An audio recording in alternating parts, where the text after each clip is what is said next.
saw the city in the deep, deep distance that was dark green and all these lights flickering and clouds flowing over it. And this all started after tremendous geometric patterns that are incredibly rapid that you cannot describe to anybody. They're so fast. After those had slowed down, I saw this city in the deep distance. So I was sort of watching that, and then this ball of light goes right past me, right in front of me, like, what was that? It didn't scare me, except it was so close. After that, I started looking around. It's like you're in this place, and you're going, why am I in this place? And then I noticed that there's this woman off to my right with a real long nose. She had green skin. She was turning this dial, and I realized she was turning the volume of lights up and down on the city in the distance. And as soon as I looked at her, she noticed I was watching her. And she said, so what else do you want? I said, what else do you have?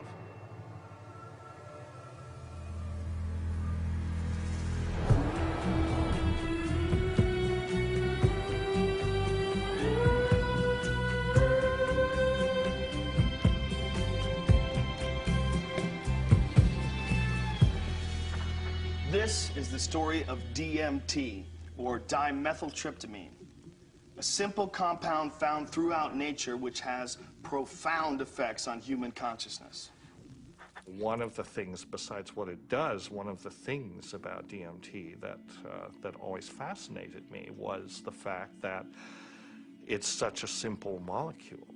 DMT stands for dimethyltryptamine, N-dimethyltryptamine.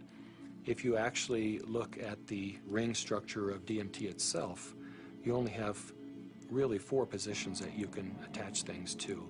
So you can make diethyl or dipropyl. There are some other types of carbon chains you can attach to that end that do give you compounds that have activity, but very different from DMT. Biosynthetically, it's 2 steps from tryptophan. Right, 2 trivial enzymatic steps from tryptophan. Well, tryptophan is an amino acid, of course, and it's everywhere. So all organisms have tryptophan, and all organisms have the 2 key enzymes that lead to the synthesis of DMT. And these enzymes are very ancient enzymes. They're all over the place. They're, again, part of basic metabolism. So theoretically, anything could synthesize DMT.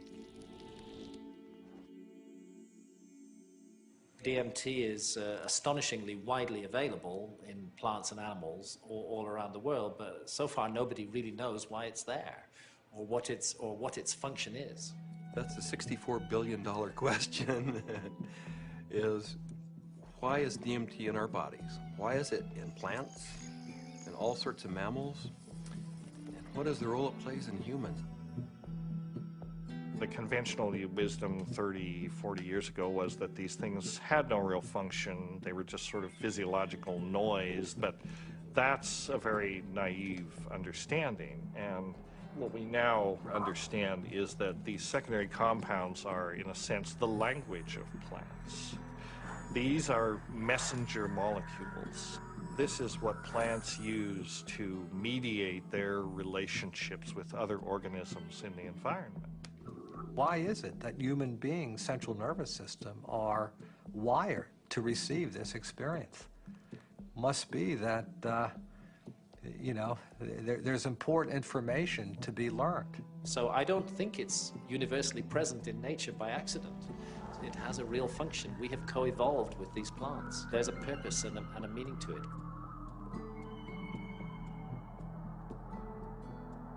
So it really fits in with the notion that DMT may be the common molecular language, resonant language, among all living beings on this planet and maybe others as well. I can't think of a more powerful tool to explore the whole question of what is consciousness. These substances are tools that can be used to expand awareness in all areas of life and apply that expanded awareness for the betterment of people's lives and their communities, their families, and our society. The good news is that there's a growing number of Westerners and actually intellectuals, scientists, artists, movers and shakers, filmmakers, and so on, who realize that this stuff is all too interesting just to go on keeping it swept under the rug. And meanwhile, the Inquisition was a long time ago, the birth of rationalism was a long time ago. At this point, there's no good reason, apart from bad habit, to keep up these barriers. With the help of two concepts that are traditionally opposed, science and spirituality, we humbly reintroduce psychedelics back into the cultural dialogue. DMT, the spirit molecule, you know, it's a conundrum, it's a paradox. What the spirit is the inner world. The molecule is the external world. So the psychedelics or entheogens take us from the science to the spirit.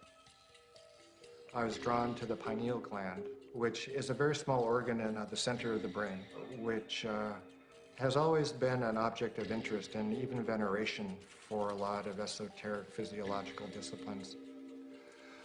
I thought, you know, it wasn't totally crazy to presume a pineal site of origin of DMT. Which, you know, fit in nicely with my theory that the pineal was somehow involved in naturally occurring mystical states.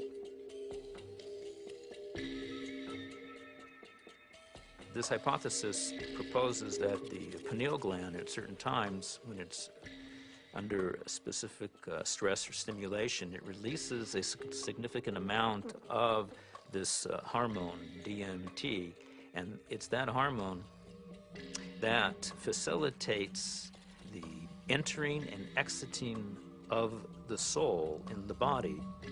This is what the Jewish sage mystics have been describing in a coded language for literally thousands of years. Through meditation, through fasting, chanting, any number of techniques, there might be a burst of endogenous DMT that was correlated with mystical and near-death experiences. And I had this theory that there is a big similarity between psychedelics and experiences that were possible with a lot of meditation. And that was one of the original findings that led me to start looking for a spirit molecule, for a compound in the brain that elicited mystical experience.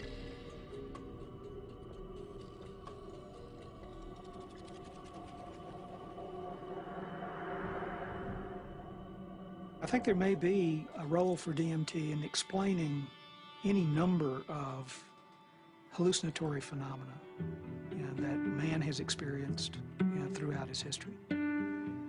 Creativity, imagination, dream states, changes that occur due to isolation, trauma, starvation, all of which produce hallucinatory phenomena.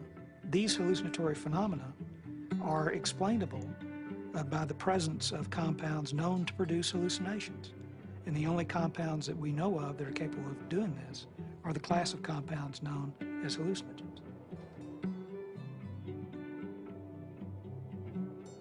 When thinking about spiritual states, I think endogenous hallucinogenic compounds and molecules that the brain can potentially release are probably very relevant to this topic, because on one hand, they may really help us to elucidate what is the neurochemical mechanism of these experiences. I mean, if we can say that there's a release of endogenous opiates, or we can say that there's a release of dopamine or something like that, and we can measure that release and we can see where in the brain those different molecules go, what receptors they activate or deactivate, and hence we can really learn a lot more about what these experiences are, because it really can allow us to match up these experiences that people have with hallucinogens, as well as understanding where they are related in the context of the brain's receptors and the different parts of the brain that may or may not become active.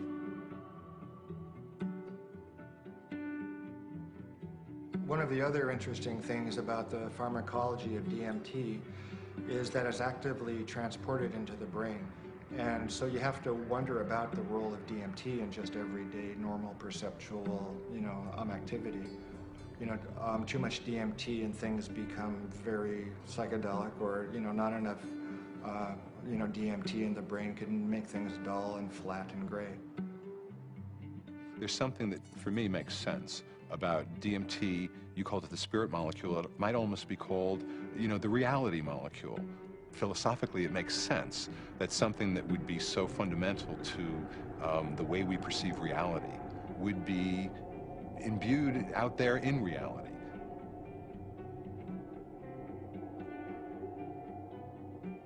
There was a sense around it that there was something special, that it wasn't like anything else. There wasn't like other psychedelics. Its intensity and speed was such that it really produced a different kind of response. I mean, I remember almost getting the sense that it was kind of like a psychedelic bungee jump, that there was a kind of raw leap into this rapidly changing environment that was very different than the more gradual approaches of other psychedelics.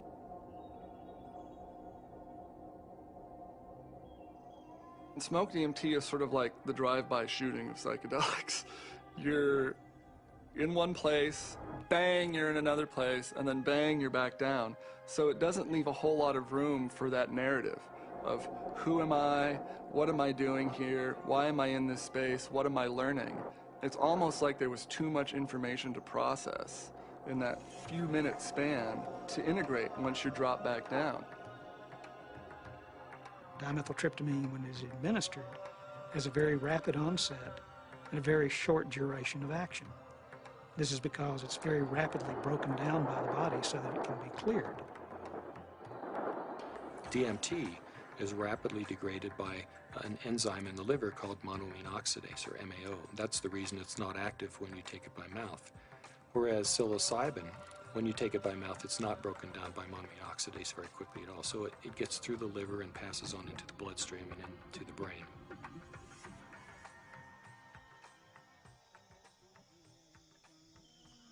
Yeah, I'm very interested in ayahuasca. When I began my studies in the early 1990s, ayahuasca was just starting to make inroads into the West, but it's obviously become a lot more popular in the last 10, 15 years. And the visionary ingredient in ayahuasca is DMT.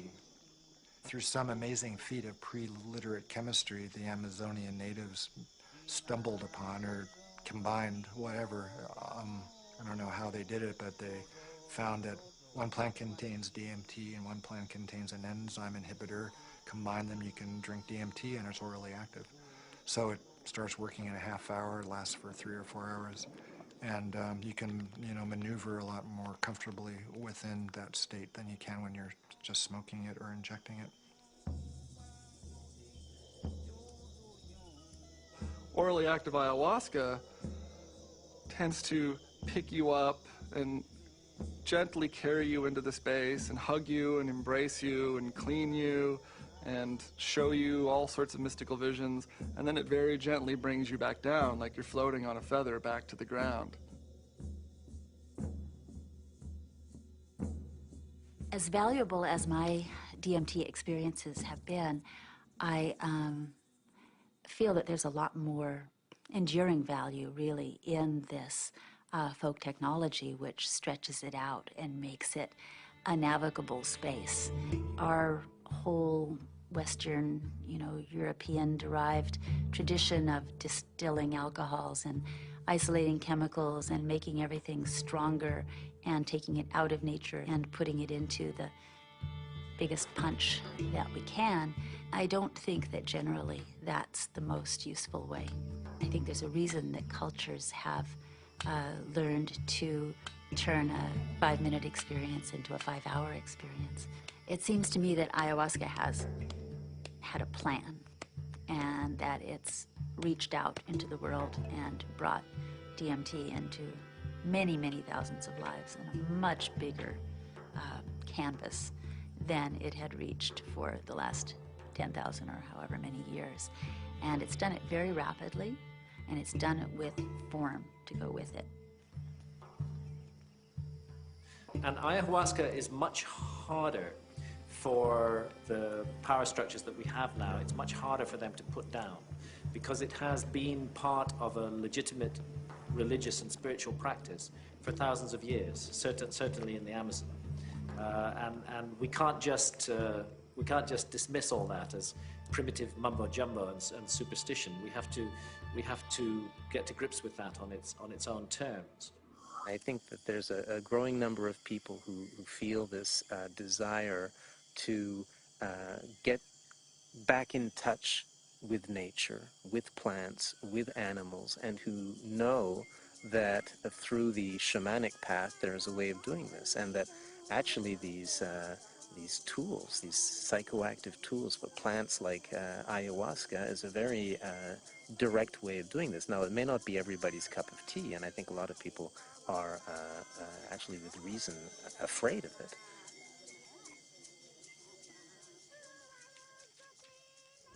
I think like a lot of people in my generation, I first heard about DMT through Terence McKenna. It was a very funny way to become aware of such a powerful and interesting and anthropologically rich topic as a compound like DMT, because it really became more, it was almost more of a concept than something that people were necessarily taking.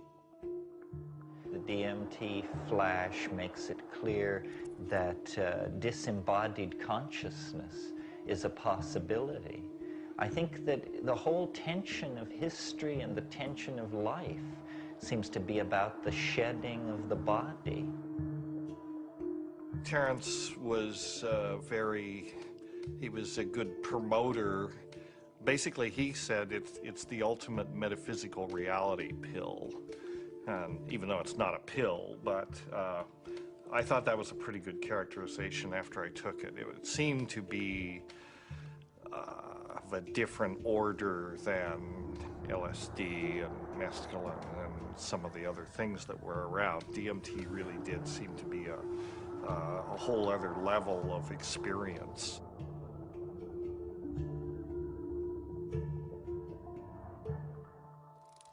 I ask that you suspend any opinions, either negative or positive, about these compounds. Whatever you believe their value to be, they continue to have profound effects wherever we find their use, whether it's contemporary Western culture or in the Amazon rainforest.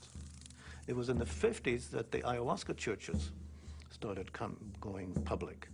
You know, there was a kind of a transition from the indigenous Indians in South America to the mestizo people in the cities, and then these churches, you know, the Santo Daime Church and then the UDV Church a little later, started doing ceremonies that would made the ayahuasca accessible not just to Indians but to urban people in the big cities in Brazil, who are as far from the shamans as we are.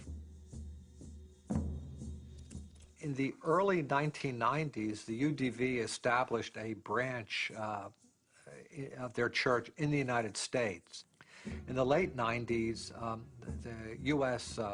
Customs Department, along with the DEA, intercepted a shipment of ayahuasca.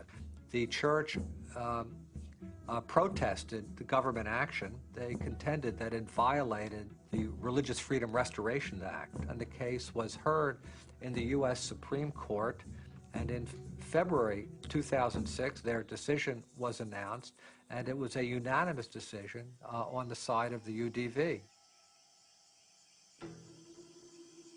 Why is it that in the entire Western world, these substances that have been found to be so interesting by hundreds of cultures for thousands of years are prohibited? How did these cultures that consider themselves to be enlightened, democratic, and scientific get to declaring plants illegal? It can seem weird, but there's clearly something deep and revealing about the nature of these societies. Our society values alert, problem-solving consciousness, and it devalues all other states of consciousness. Any kind of consciousness that is not related to the production or consumption of material goods is stigmatized in our society today. Of course, we accept drunkenness. We allow people some brief respite from the material grind. A society that subscribes to that model is a society that is going to condemn states of consciousness that have nothing to do with the alert problem-solving mentality. And if you go back to the 1960s, when there was, a tremendous upsurge of exploration of psychedelics, I would say that the huge backlash that followed that had to do with a fear on the part of the powers that be, that if enough people went into those realms and those experiences, the very fabric of the society we have today would be picked apart, and most importantly, those in power at the top would not be in power at the top anymore.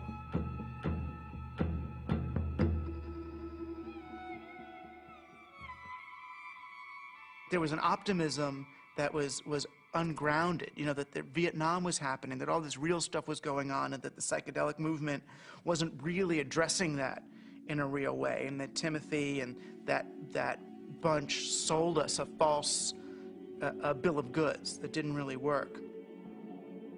We are now, whether we like it or not, in the psychochemical age. In the future, it's not going to be what book you read, it's going to be what chemicals do you use to open or close your consciousness. Chemicals can help us learn faster. Chemicals can help us expand or contract our consciousness. The atmosphere in the 1960s was, we are doing research here. We are dedicating our lives to trying just about everything on the planet. So we would try it. Then we would talk about it, then we would evaluate it. We regarded ourselves more or less as spiritual pioneers. I mean, the way I look at the 60s, you can see it as a kind of failed attempt at a mass cultural voyage of initiation.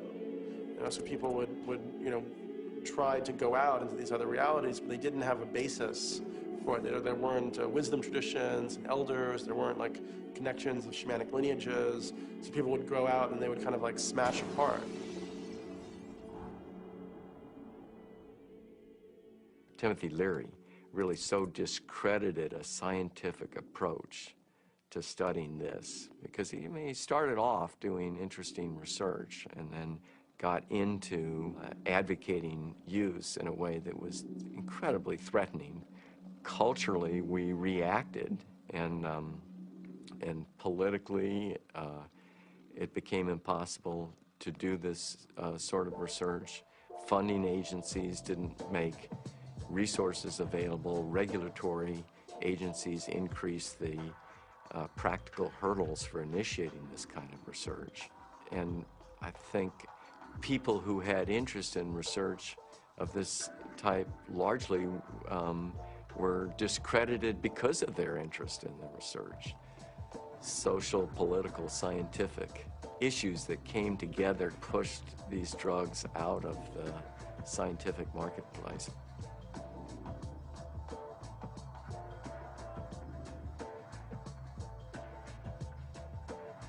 The public opinion in many cases had become that psychedelic research was dangerous. The lay public was uninformed about the true nature of these compounds and what their importance may be in the understanding of perception itself. One of the tragedies to me is that the clinical research on these substances pretty much stopped around 1970. And for me, it's especially tragic because I really believe that these substances played a major role in the development of our philosophy and thinking throughout the world. What a lot of people don't realize is that psychiatry, up until the 50s, the field in general had no concept that neurochemistry played any role in emotion or behavior, which today seems really bizarre. And the discovery of LSD and its potent effects on the human psyche occurred almost contemporaneously with the discovery of serotonin as a molecule in the brain.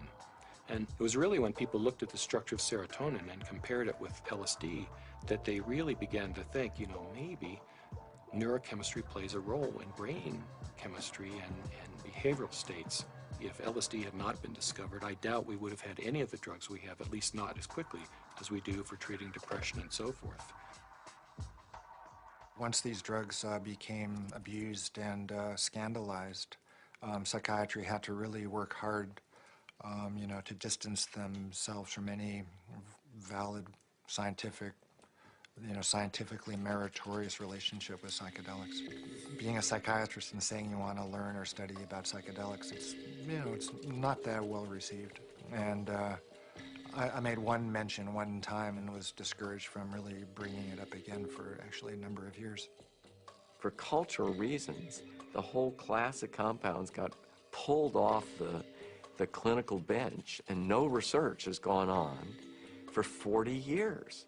So scientifically, I can't imagine a more exciting area to be pursuing.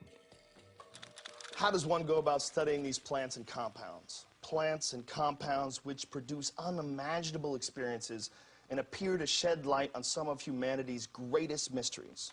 In order to answer that question, Dr. Strassman conducted the first human psychedelic research in a generation. One of the things that I had established early on was being able to discriminate between studies in the scientific realm and recreational use. But in the early 1980s, I reviewed all of that literature and could pretty well establish on that if people were really carefully screened and supervised and then followed up, that the incidence of adverse reactions to LSD and related psychedelic drugs was extremely low. The drug or the compound or the chemical that seemed like the best candidate to sort of reopen the U.S. Front on psychedelic research would be DMT. It was really, I mean, it was exciting for me because I thought this is the first study in a generation. And not only that, despite the fact that DMT had been used safely in earlier studies and it was this natural component of the brain, DMT is one of the most profound and potent psychedelics known. So it wasn't just an initiation of clinical research, it was a reinitiation of clinical research with an extremely potent drug. I was of the strong opinion that you could do these studies, and Rick agreed. So we had a number of discussions, and at some point the discussion came up, you know, Dave, what if I do all this paperwork and spend all this time and get to the end of things and I'm ready to go and I can't get the DMT? And that was a real possibility because DMT, clinical grade DMT, wasn't a chemical you could just buy off the shelf somewhere. And I told Rick, if you get to that point and no one will make it, then I'll do it. And ultimately Rick got to that point and I made it. The design of the study was fairly straightforward. Give people DMT and measure as many variables as possible. I had to sort of anticipate a lot of objections that would come my way from the regulatory agencies that oversee this kind of research. So at that point began a 2-year process of dealing with not that many regulatory agencies, but fairly monolithic ones. One sort of a sidelight of the protocol was the involvement of a psychiatrist from UCLA named Daniel Friedman. He was kind of one of the grand old men of American psychiatry. And actually he was one of the people who in the 50s and 60s got their start with psychedelic research. And the main thing that Danny Friedman told us was, don't even get close to psychotherapy. Forget about treating mental illness or alcoholism or anything. Forget that. That's where all the hysteria is. That's where all the fears get up. You're a scientist, Rick. Approach it as a scientist. Do basic, simple measurements. Look at heart rate, cardiovascular parameters. You won't get in trouble doing that. You can get it funded, and it's solid science. Rick did what he said, but then he still was able to get these, accounts of what happened. And that wasn't in the plan. That wasn't really what was proposed in the studies that were funded, and that wasn't what Danny talked about. But those were the spin-off that really made it interesting. Rick Strassman was advertising in some magazine somewhere about wanting volunteers for a particular study in a psychotropic, and I didn't really know I didn't know DMT from STP at that time. And I remember reading that and I'm thinking, oh my God, this is bad. I better get involved in this and make sure that, somebody doesn't get hurt and that at least, there'd be some sensitivity towards what this stuff is really about. I met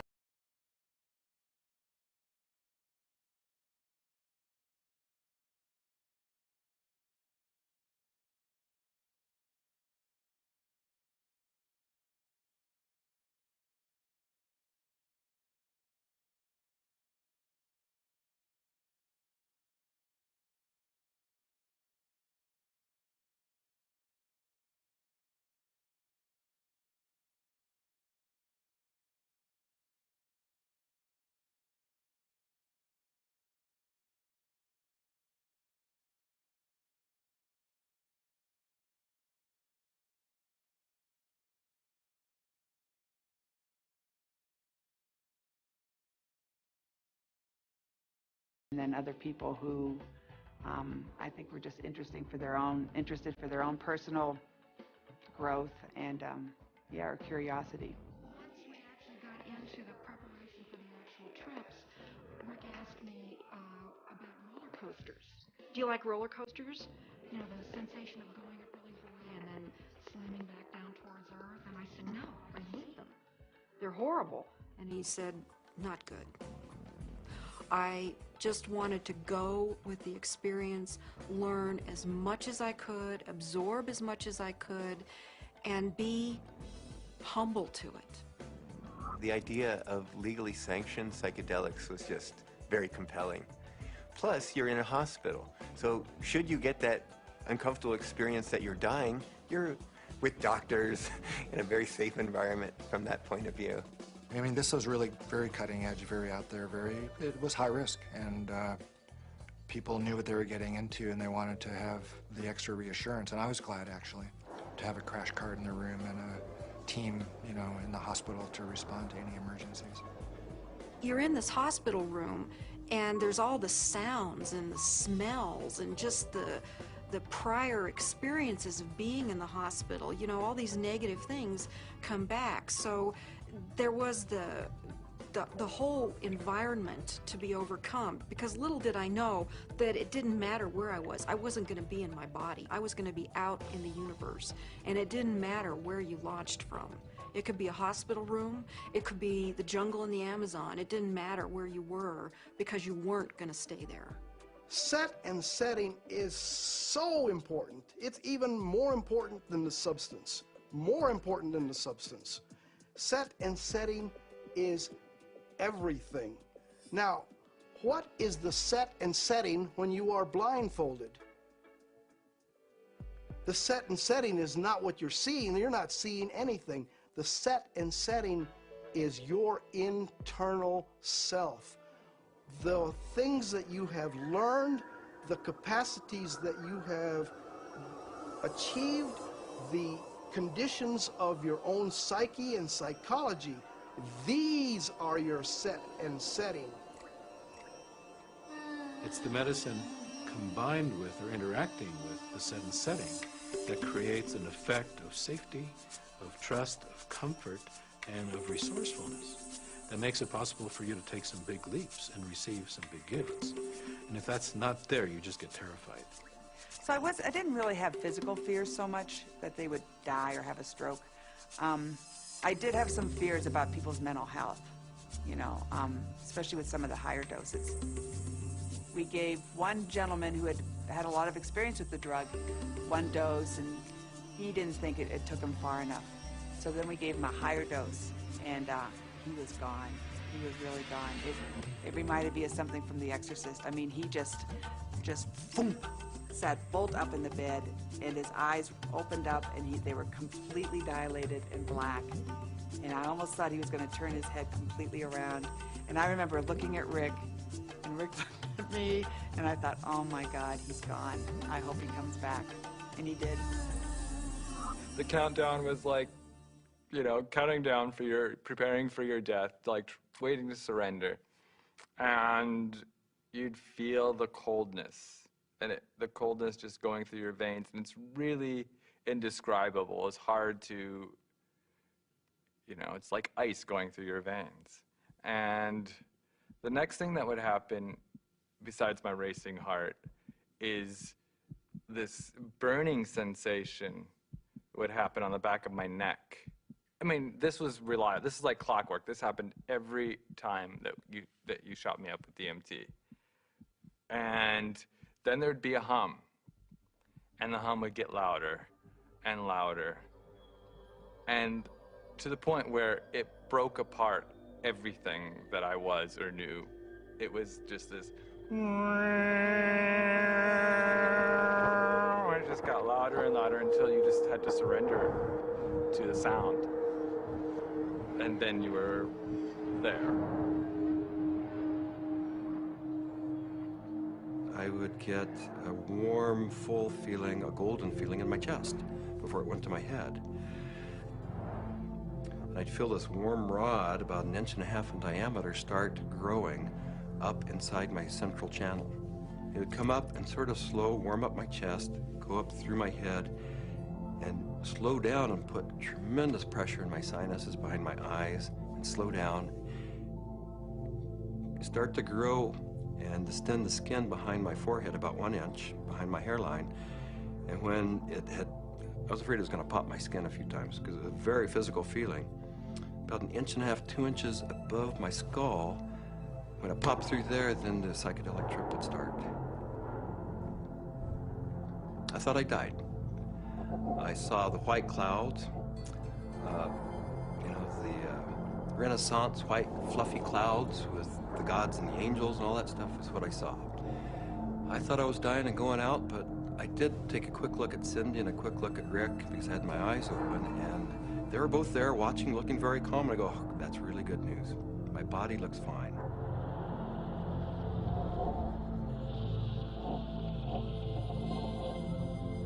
So I didn't know whether it was my birth I was re-experiencing, my death which was yet to come, because I know that time crumbles. The linearity of time is totally meaningless in these states. You are at the Godhead, the point where all time folds in on itself. More and more layers of my humanity start peeling off. Finally, the last, you know, almost the last layer, and I can't even describe what it is, but you have, at some reaches way in there, there is like the last layer of that which defines you as a human being, and it goes click. You are no longer a human being. In fact, you're no longer anything you can identify. There was no concept of time. It was so disorienting. I was so terrified. I have never in my entire life been so terrified to be blasted out of my body, to leave my body behind, to be going at warp speed backwards through my own DNA, out the other end, into the universe. And so I went right into this white light. As soon as I went into it, I lost any sense of being different, any sense of what I was doing, past, any sense of future. It was absolutely blissful and euphoric, and I just felt like it wasn't I. I was everything. I was the light. There was no sense of separation, no shadows, no differences, no past, no future. It was all present and white to yellow light. Then I felt myself falling out of this light, and as I fell out of it, I could feel the light was like a glow, like the sun with flames coming out and lapping out, and I could already start to feel this tremendous separation. I reached across, and it was suddenly I'm in the universe, in this huge void, with these beings on the other side, and I put out my hands, and this incredible rainbow of pink light went between me and these entities.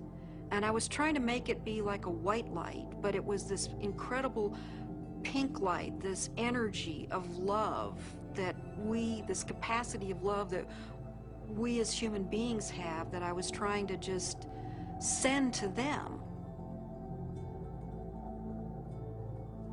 This meteor-like trip through the infinite space of the interior consciousness is up pops the picture puzzle pattern door. And I'm now whizzing through this sucker like if it was nothing.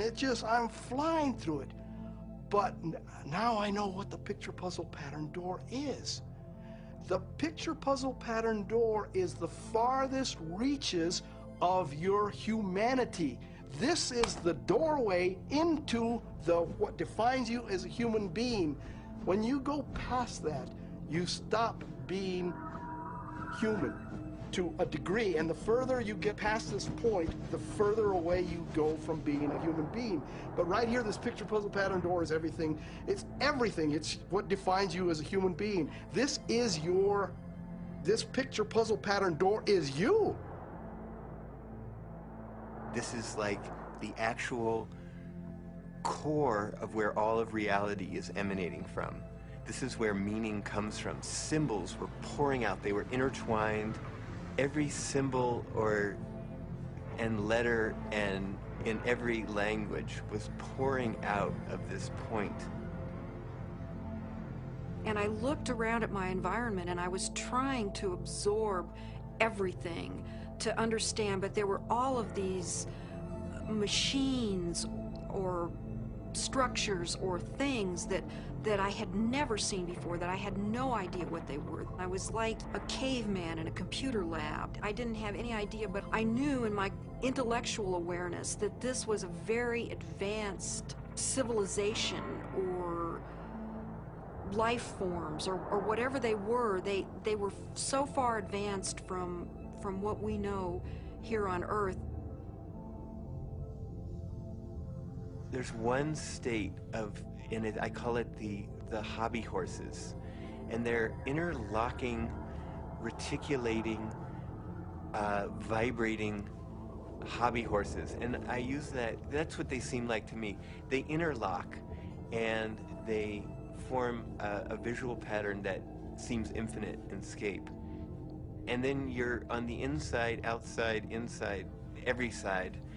And so it's less possible to use, words sort of start to escape you. The texture of the space was very much like an animated Mexican tile. It seemed to be hyper vivid in color, in a Technicolor sense, but also very clay-like and earth, like with an earthen, pointing towards earth, but not really being of earth. And there was no I. There was just a sense of a witness being suspended in this incredible vaulted space, like a cathedral made out of stained glass of all imaginable colors, unbelievable brilliance and saturation of color. Just this amazing pattern in this dome, this gigantic dome. It felt like the size of a small planet. And there were these winged beings. I don't remember exactly what they looked, but were like angels, something like angels, that were majestically kind of flying through the space. But there was something about the quality of how they were flying that was unique. I'd never seen anything like it. It was like, I don't know, the sense of another realm that was there. My sense was at some point there was this implicit sense, this is the divine realm. This is the divine realm. And it was not like a thought, but it was like this implicit kind of grokking recognition. It was all very, very impersonal until I got to the space where I realized that I was in the area where souls await rebirth. And I was there, and I had been there so many times before. I recognized it, and this incredible transcendent peace came over me. I have never in my life ever felt such peace. Everything was stripped away. Every hope, every fear, every attachment to the material world was completely stripped out of me. I was free to just be the essence of a soul. After the medicine wore off, there is that familiar sensation of kind of coming back into the body. And I do remember that. That was part of almost all of those experiences of kind of coalescing back into sensory awareness and a sense of having a body and of that becoming a little more substantial, and then say, oh yeah, here I am, and I live in a body and I'm okay. So Laura removes the eye shades, and I ask, not really with my eyes open quite yet, I ask, how long was I gone? Because I needed to know. And Rick chimes in like 15 minutes.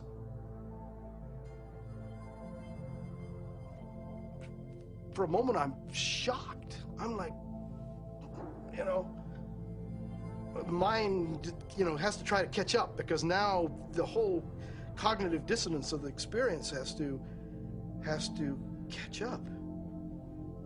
I was gone for 15 minutes. 1,000 years of experience in 15 minutes.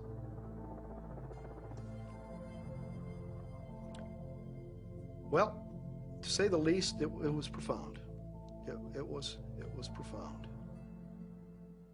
I mean, it's amazing. I mean, it's amazing what a human being can experience in a hospital bed. I mean, they can experience almost the whole universe. You know, life, death, everything in between. This is not some recreational thing, and I don't believe anybody should enter this lightly. It is life transformative.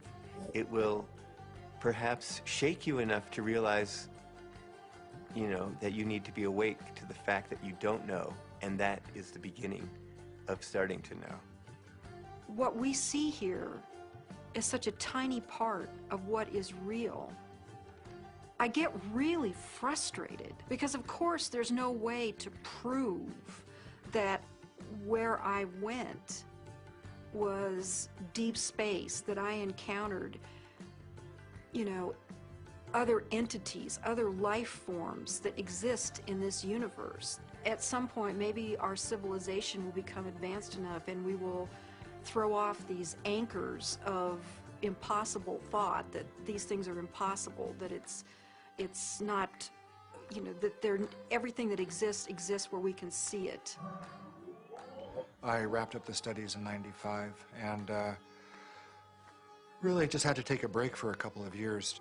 I was aware of a growing sense of discomfort with what I was doing because I just couldn't explain it. And it seemed to me if I couldn't model and explain what was going on that I was doing and just,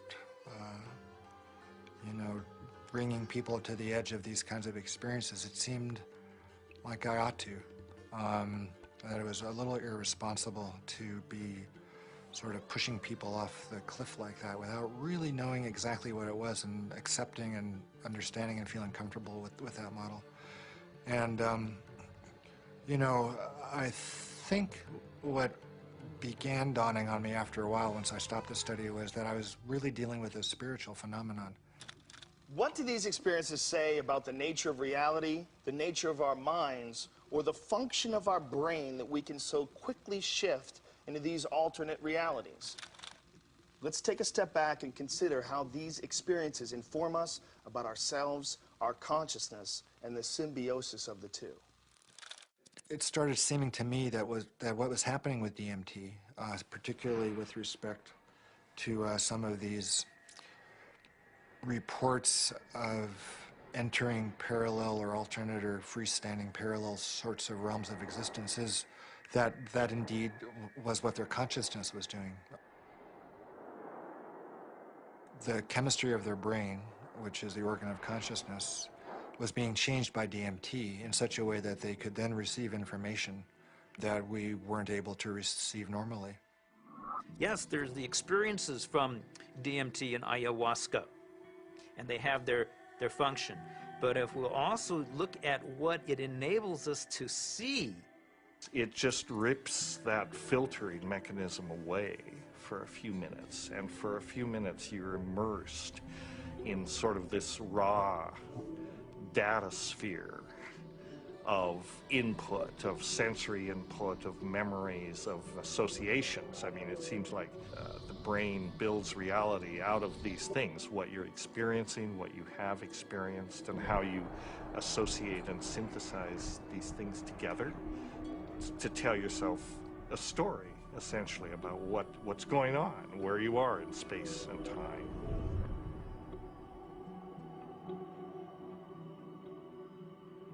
It's the brain that helps us to process all this information and to create for us a rendition of what our world is all about. But we're trapped within that brain. However, in spiritual experiences where people feel that they get beyond the self, In certain types of psychedelic experiences where you have incredible sensory and other types of phenomena, people really feel like they are able to kind of get outside of their brain. We have to take a very big look at what is going on within them when they have the experience and try to understand how it happens physiologically and try to make sense of it from the subjective perspective as well as from the objective perspective. I don't think you can just say, let's just explain it away on the basis of science. What I was doing early on when I was hearing these reports were interpreting them, calling them psychological or brain chemistry aberrations or whatever, that there was a part of the brain that was being dinged that was responsible for the alien appearance phenomenon. This is not a new phenomenon. Entities in altered states, have been recognized for an extremely long time in many cultures over the millennia. Helpers, spirit assistants, angels, all of these different entities have been fairly common throughout man's experience of altered states and through much of man's mythology.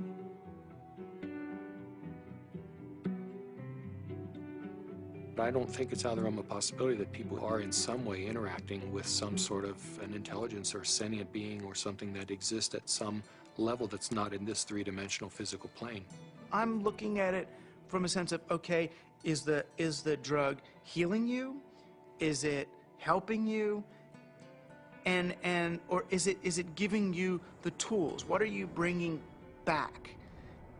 What you bring back, I think, has to be something more than there are these entities out there. The best psychedelic explorers are people who realize that even the truths they see on a trip are not truths, but new models, new what-ifs, alternative frames. Unless there is a map and a clear methodology, then one will just have a variety of different experiences. All these various experiences that have been reported from NDEs, near-death experiences, alien abductions, alien encounters, sexual ecstasy, I believe all of these experiences, in fact, are fractals.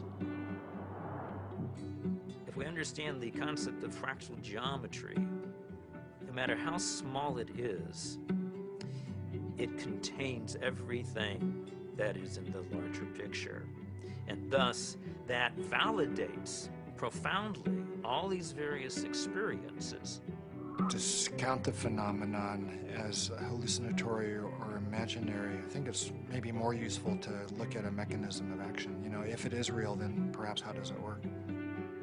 Look, there's extraordinarily regular phenomena that come up with these things that are clearly linked in many ways to these larger human issues around mysticism or religious experience or encounters with other entities. And here we have it. And if you can't go in there and really go in there and account for this material inside your neuroscientific framework, you're leaving a huge gap. You got to account for this stuff the way you got to account for dreams, the way you got to account for all sorts of psychoactive responses. Using DMT as an explanatory model, as kind of the mediator between our consciousness and a consciousness of a non-corporeal sort of reality, it's handy. With DMT, there are no words. I would try to wrap mathematical vocabulary around the experience afterwards. I specialized in the metaphor of vibration and how vibrations in fluids created form in fluid, and that would be the key to the relationship between the spiritual realm and the ordinary realm. This was the window that was opened by DMT. Using psychedelic drugs or other types of pharmacological substances can help to induce a state where people feel that they touch a deeper sense of reality, where they understand reality on a more fundamental level, and they gain a great deal of insight and knowledge into the ways in which the world works and how they are, as a human being, supposed to relate to that world. DMT is somehow, it seems to me in my experience, more of a breakthrough than LSD, mushrooms, peyote, and so on. It's instructive. It's more supportive of future evolution and the creation of the future. And it is in itself more of a mystery. How could this little stuff produce something that has intelligence, that is actually a doorway to another reality? So what is the nature of reality, and what is the nature of how we as human beings experience it? Can we understand it better? Are we capable of understanding reality on some very fundamental levels? And what do we need to do in order to prepare for that? You know, there are parallel universes, it seems, at least that's a theory in modern physics. There is dark matter, which is a huge amount of the matter of the universe, maybe 95% or more. As radical an idea, it's just a logical extension in some ways of, instead of using a machine to see more than we normally can see, we're using the brain. There are fields which are undiscovered so far, which have nothing to do with anything that is discovered so far. The gravitational field, was unknown before the year 1604. The electromagnetic field, unknown before the year 1830 or something. All of these, what we call the fundamental fields of mathematical physics, are new discoveries. Dark energy is also even newer discovery, and beyond that are maybe more discoveries yet coming beyond our cosmos itself, in higher dimensions, as they say. I still don't have very much use for the concept of God, but I do believe that there are higher levels, transcendent levels of reality, and I'm actually now starting to really believe that the brain is not the source of consciousness, is not really who we are, but is more like a radio tuner for something way bigger. Are these experiences, spiritual experiences or otherwise, are they created by physiological processes, or is the brain itself responding to something that's going on? And the fact that somebody may actually find a way of turning on their brain to spiritual experiences, again, I mean, I'm not sure that that necessarily diminishes the reality or the realness of what those experiences are about. If the pharmacology or the psychopharmacology of psychedelic experiences turned out to be essentially the same as religious or spiritual experiences, it would help us to understand where these experiences are occurring within the human brain. I'm actually quite convinced that we're probing the biological basis of moral and ethical behavior. I think these primary religious experiences really are at the bedrock of the world's religions. The research and knowledge and speculation about the pineal body and DMT is in fact the hand of God that is interacting with our natural evolution to stimulate and accelerate the process of redemption of individual and of collective global enlightenment. Because of my ayahuasca experiences, I consider myself a spiritual person. I know things now that I could never have known otherwise. This experience is so familiar for a lot of different people, and is so easily acquired, and so much information comes with so little effort that it is a kind of a miracle. It's a miraculous way for us to transcend ordinary reality and obtain maybe an intimation of what's necessary for survival. Ranging from new forms of medical treatment to a better understanding of the universe to life-changing spiritual revelations, these natural tools offer us the ability to seek greater knowledge. Tools that could positively affect life on our planet. Let's answer Dr. Strassman's question. If so, so what? Because of the collapse of consciousness, spiritual and scientific knowledge split apart. Both these modes of knowing have to come together. In other words, science and technology, from a traditional religious perspective, is not an extra. It is part of the process by which humanity is going to evolve into its next stage. How do we find like the right form for psychedelics in the future? I mean, assuming that psychedelics are part of the human future, right? For that, at the moment, they're still, you know, generally repressed and suppressed and legal. If that were to change, you know, how would we begin to construct a kind of system that would allow for a kind of rational and mature exploration of psychedelics? I think that the name of the game is to show science the pertinence of this somewhat outlandish realm. And it's not just crazy stuff. It shouldn't be considered as, let's say, not even worthy of interest or illegitimate. I actually think because it's declared off bounds, it just makes it interesting to start with. But one doesn't want to throw out the baby with the bathwater, and I think it's really important to stay faithful to science. What does it mean? Why is there a part of the brain that seems to be, for lack of a better word, a God detector? You know, what's the evolutionary advantage to having some part of the brain that seems to, you know, trigger and mediate experiences of the transcendent? The Kabbalah is revealing to us that the pineal body is actually the very edge of the higher dimension that is penetrating into our lower dimension, and it is located precisely in the middle of the brain. I can remember reading about Descartes, thinking that it was actually the interface between the spiritual dimension and the dimension of matter. And I remember studying that as a foolish idea from our history.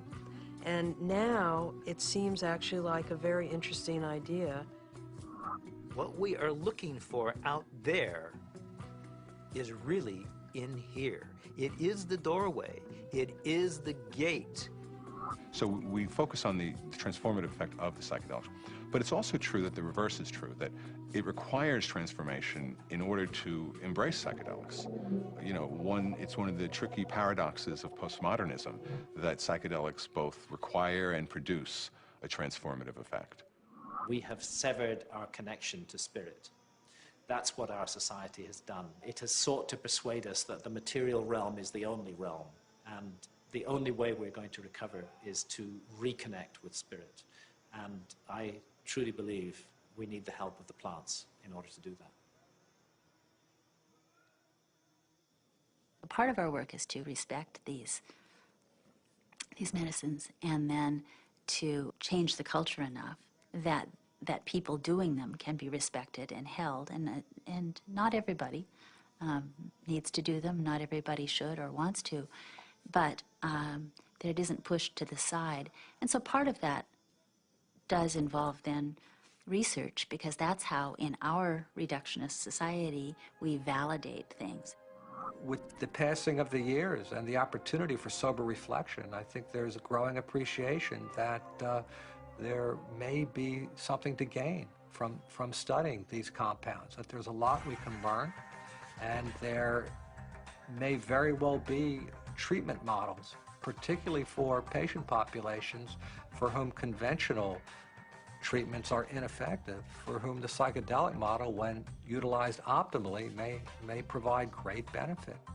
I think the most important thing that we could do right now that would be fairly straightforward to do is to ask and answer the question of whether ayahuasca could help people who have drug and alcohol abuse. And given that we know that DMT and similar alkaloids have a very strong effect on the same receptor sites that are involved in depression, and the notion that most people, in my experience, who use drugs and alcohol are self-medicating a deep depression or an anxiety. I've had permission now over the last few years to utilize psilocybin, which is the active alkaloid in hallucinogenic mushrooms, in the treatment of patients with advanced stage cancer who have anxiety. We're treating the anxiety, not the cancer. Now, you know, psilocybin is 4-phosphoryloxy-N,N-dimethyltryptamine, so obviously, from a chemical structure point of view, you know, very similar. to DMT. Ultimately, what I want to do is see these things used in the way that they were used traditionally, to heal people, help people. And right now, helping people come to terms with dying. It changes your whole relationship to your death, your impending death. Believe it or not, you're gonna die. And now, with this tool of having crossed over already, some of the fear around that will disappear. Now I'm beginning to wonder whether consciousness may actually survive biological death, that maybe the model that we've been working under in psychiatry and the behavioral pharmacology model is just wrong. It's backwards, actually. That consciousness is primary in the universe and matter is a result of. Utilizing substances like DMT or 5-methoxy-DMT may really help us prepare by practicing a transient dying experience. Thus far, we're observing very positive effects in regards to the nature of experience during the session and then subsequent effects on mood regulation and anxiety control, pain perception, and overall quality of life for cancer patients. By and large, our subjects do quite well in the time they have remaining. For those people who do come to terms with it, part of it is a recognition that these psychedelics open up a space that they weren't aware existed and sort of give them a vision of what could be past death, as well as a better perspective on the accomplishments they've made in life, a better feeling about what they've done in their own lives. But I think all people who have psychedelic trips and meditations and so on are poking more or less into the same higher realm and receiving some information from there. If we can develop this could be absorbed into ordinary science that we could approach with a scientific method and so on, then our intelligence, our capability of survival on planet Earth would be increased. I mean, we're a dying species. We live on a dying planet. We're killing the planet. So our disease is extremely serious, and therefore we're desperate to find new information, ideas, and so on that can transcend. We have to evolve, and I think our intellectual evolution may be predicated upon the psychedelic pioneers. It's so easy to change the world. I mean, and that's the kind of thing that you can see on psychedelics. If you don't get trapped in the beauty and awe of the psychedelic experience itself. You know, it's like looking through the chandelier of reality from a different vantage point. You know, you can now project through those crystals in another way, and it's beautiful. But, okay, now come back, you know, now come back. I think if I ever were to resume giving people psychedelics, particularly DMT, it wouldn't be just to kind of tinker with brain chemistry and just see what's happening. I think one of the things I also learned in the research is that you just don't want to give drugs and see what happens. That's a little, I don't know if callous is the word, but that's the first word that comes to mind. I think if you're really going to open people up like that, you need to do it for a purpose, not just for scientific curiosity. And you know, I'd like to be helpful rather than just sort of smart or clever. To my mind, is this kind of two-edged sword of simultaneously opening up to the numinous world, to the world of messages, the world of spirits, the world of entities, and at the same time rigorously taking that material into the acid bath of neurology, into sociology, into the ongoing construction of reality. And that the wisdom that these things bring is this kind of very tricky mixture of authentic religious experience with gods and messages and clear signs, and a sort of remarkable mirror of the mind. The curiosity, perhaps the uniqueness of the human creature, is that we live in both realms. We have the ability for spiritual experience. and we have the ability for physical experience. The agenda of the spirit world, if there is an agenda, is to allow us to experience our full potential and to deliver our full potential. And maybe the choices that we are making right now as a civilization and a society rebound far beyond ourselves. And I think DMT is a forcible reminder that there's a lot more about reality, the universe, ourselves, the biosphere, whatever, that there's a lot more to it than we imagine.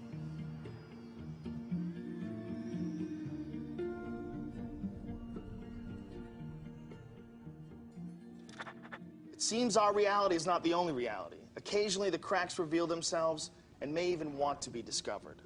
As humans, we are creatures that thirst for knowledge. We spend time, money, and infinite energy searching for it, in schools, in churches, in business, and in technology. Knowledge is power, and thus our greatest quest. Dimethyltryptamine, a molecule with a complex name and the simplest ability to unlock the door to another dimension, and perhaps, just perhaps, our future evolution.